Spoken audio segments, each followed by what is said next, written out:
Every great story begins with a special kind of silence, and this time, that silence was marked by the soft chime of a bell as the glass door to the luxurious store swung open. An elderly man with silver hair, neat but humble in appearance, stepped inside. This was Mr. David Jackson. His well-worn coat and scuffed leather shoes stood in stark contrast to the opulence of the store, a space radiating elegance with softly lit displays of watches, handbags, and exquisite jewelry. Each step he took on the marble floor seemed to etch itself into the atmosphere, a quiet defiance against the grandeur surrounding him. Today was no ordinary day for Mr. David. It carried a special significance. His beloved granddaughter, Emily, had just graduated from college with exceptional honors. The little girl who once ran around in his garden had now grown into a young woman, ready to embark on a new chapter in life. He wanted to mark this milestone with a meaningful gift, something not just beautiful but also imbued with pride and love. A sleek, elegant watch, simple yet strong, was the perfect choice. With eyes filled with affection, Mr. David paused before the glass display showcasing an array of watches. Among them, one stood out, a silver-faced watch with a soft leather strap that radiated understated sophistication. The watch reminded him of Emily, strong yet graceful. "This is perfect," he thought to himself. He lingered for a moment, his weathered hands gently resting on the glass case, as if sensing the emotional value the gift would carry. However, not everyone could see the significance behind his seemingly modest actions. Across the room, Rebecca, a young sales associate in a sharp blazer, cast a glance in his direction. She immediately noted the disparity in his appearance compared to the typical clientele. The professional smile on her face quickly faded, replaced by a judgmental gaze as her eyes fell on his worn coat and aged shoes. Without bothering to hide her disdain, she turned her back, resuming her conversation with a colleague, leaving behind a subtle smirk she assumed Mr. David wouldn't notice. But Mr. David, with the patience of someone who had weathered a lifetime of challenges, paid no mind to the reactions around him. He approached the counter and politely requested assistance. "Excuse me, I'd like to see one of the watches in the display case," he said in a calm, courteous tone. Rebecca turned to him, her expression indifferent, her brows slightly furrowed. She looked him up and down, as if trying to assess whether he truly belonged in a store of this caliber. "Are you sure? The watches here are quite expensive," she said, her tone a mix of skepticism and condescension. "Yes, I'm sure," Mr. David replied, maintaining his gentle smile. Reluctantly, Rebecca unlocked the glass case and retrieved the watch he had pointed out. Her attitude betrayed her disdain, evident in the careless way she placed the watch on the counter, as though serving him was a waste of her time. Yet Mr. David remained unfazed. He picked up the watch with care, his rough hands delicately tracing the smooth leather strap. He examined it closely, his eyes fixed on the perfect gift he had chosen. Finally, he looked up and said, his voice firm, "I'll take it." Rebecca froze for a moment, clearly taken aback. It seemed she couldn't believe what she had just heard. But Mr. David's decision was clear. With a quiet confidence that belied his unassuming appearance, he had turned this moment into a pivotal chapter in his story, one that no one in the store could have anticipated. Rebecca and her colleagues standing nearby could not hide their surprise. Curious glances were cast toward Mr. David, accompanied by muffled laughter and whispers that were far from kind. A mocking voice rose from the back. "He must have wandered into the wrong place." These words, though softly spoken, reached Mr. David's ears. However, he merely smiled gently, his calm demeanor unshaken, as if he had grown accustomed to such judgments throughout his life.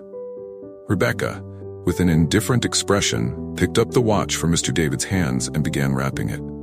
Her movements lacked the enthusiasm usually reserved for other customers. As her hands busied themselves with the gift box, her eyes darted toward other customers in the store, making it clear that she considered serving Mr. David a waste of her time. When the wrapped box was finally pushed across the counter with a forced smile, it was devoid of warmth. "Thank you," Mr. David said, his tone calm and polite. He accepted the box, adjusted his posture, and walked slowly toward the door. However, instead of leaving immediately, he stopped, gently adjusting the brim of his hat, and glanced back at the store once more. It was as though he was reflecting on what had just happened. Or perhaps he was taking one last look at the place that had shown him such disdain. From the other side of the store, Mr. Carter, one of the senior managers, noticed Mr. David and walked toward him.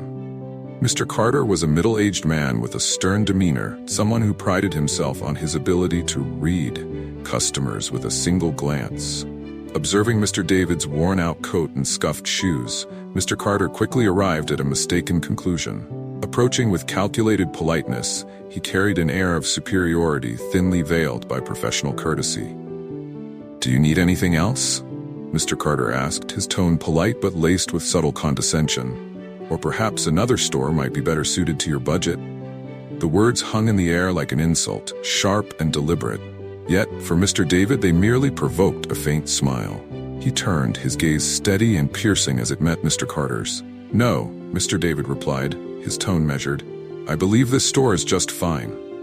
His words landed with a quiet but powerful impact, cutting through Mr. Carter's smug assumption. For a brief moment, Mr. Carter hesitated, but he quickly regained his professional facade. Rebecca was summoned back, this time with a tension in her posture that revealed a growing unease. However, the disdain in their behavior was still apparent. Amid the heavy silence, Mr. David reached into his coat pocket and retrieved a business card, which he handed to Mr. Carter. The store seemed to freeze in that moment, as Mr. Carter's eyes fell on the card. His face paled, his hands trembling slightly as he registered the truth. David Jackson, chairman of the board. The bold, unmistakable letters on the card seemed to leap out at him. Mr. Carter stood frozen, unable to utter a word. Rebecca, who had been standing nearby, was drawn into the palpable tension. She moved closer and caught sight of the card. The mockery and contempt she had displayed earlier evaporated instantly, replaced by embarrassment and a hint of fear. The atmosphere in the store became heavy and oppressive. Mr. David did not need to raise his voice or express anger. His presence alone, coupled with the small but powerful card, spoke volumes. Carter, now with a strained, apologetic smile, struggled to salvage what was left of his professionalism. "Mr. Jackson, I sincerely apologize for any inconvenience we may have caused," Carter stammered, his voice faltering under the weight of his own embarrassment. But Mr. David showed no interest in his apologies. Shaking his head slightly, he spoke in a firm yet calm voice. "I didn't come here to teach you a lesson, but I do hope that, from now on, you will treat everyone with respect." His words were delivered softly, but they carried a gravity that was impossible to ignore. Carter could only nod repeatedly, unable to form a coherent response. Rebecca, standing beside him, seemed as if she wanted to say something, but ultimately, she remained silent, her head lowered in shame. Mr. David turned and walked out of the store, the wrapped gift box still held securely in his hand. Before leaving completely, he paused once more, his gaze sweeping over the store. It was not a look of anger or resentment, but one filled with hope, a hope that this place would change for the better. As the glass door closed behind him, Rebecca and Carter remained rooted in place, as though they had just weathered a storm. No words were exchanged, but both of them understood that they had witnessed an event that would profoundly impact not only how they worked, but also how they perceived others. Outside on the bustling street, Mr. David walked slowly, his hand gripping the gift that he knew would bring a smile to Emily's face. But within him, there was more than just the joy of finding the perfect gift. There was a sense of peace, knowing that he had left behind a powerful lesson on respect and the true value of a person. Mr. David's story is not simply about an elderly man being mistreated in a luxury store. It is a shining example, a profound lesson about how we judge and perceive people based solely on appearances. In a world where judgmental glances can easily crush others, Mr. David's story reminds us that the dignity of a person cannot be defined by their outward appearance or the wealth they possess. In life, respect is not a privilege reserved for the wealthy, the powerful, or those dressed in finery. It is a fundamental right, an acknowledgement of human value, regardless of how someone looks or where they come from. A small act of disrespect can leave deep scars, but genuine respect can transform lives.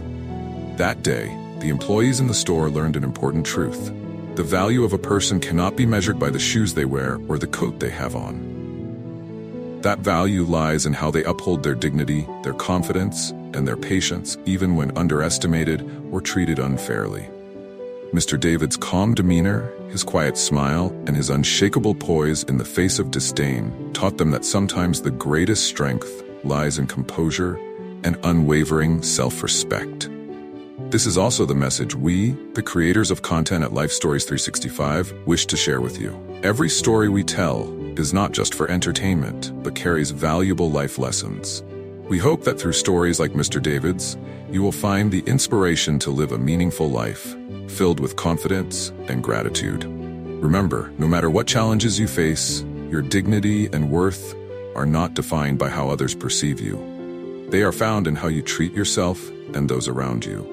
Mr. David's story is a clear testament that, by maintaining respect for ourselves and others, we can overcome prejudice and adversity. If this story has resonated with you, join us at Life Stories 365 by hitting the subscribe button. Every video, every story we share is an opportunity for you to discover new perspectives, new values, and new sources of inspiration. We believe that together, we can create a community where life's lessons are shared and spread to everyone, starting with the smallest actions. Don't let the stories end here. Stay with us, and let's continue to share these meaningful messages with your friends, family, and those around you. Let the lessons in each story become the motivation to help you overcome challenges, build trust, and become the best version of yourself. Thank you for joining us on this journey through Mr. David's story. We look forward to seeing you again in the next stories on Life Stories 365, where the most meaningful values of life are preserved.